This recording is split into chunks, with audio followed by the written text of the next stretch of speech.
Leif! Jeg har en overraskelse til dig. Er du ikke til kemo? Nej, kemo er jo slut. Du tager bare en taxa til det. Husk at få en kvittering.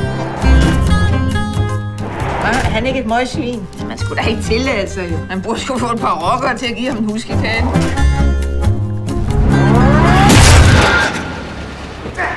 What the hell do you think you're doing? You have to look. Are you drunk? No, I'm not drunk. What's wrong with you? Jeg skal til Italien. Min datter skal giftes. Well, my son's getting married in Italy. I'm Philip. Ida. Hej! Hej!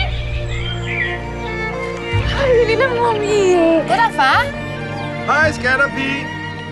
Man skal da ikke hende ned for bogholderiet. Drama.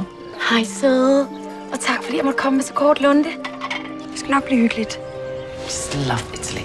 The food, the wine, the romance. Don't you? No. Det kan jo godt være, at han bare vil være alene. Nej, hold op, der er ikke nogen, der vil. Mor, Hvad er der? du ser pæn ud. Derovre. Hej. Hej. Smuk. Tak.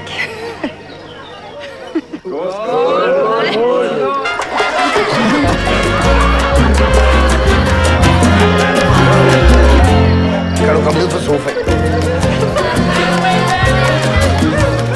Ja. Mig. Man må altså godt have sex, inden man bliver gift. Det ved du godt, ikke? Skal du ikke komme i seng? Nej. Hvorfor det? Til gengæld har du et fantastisk hår. Det er meget smukt. Det er en paryk.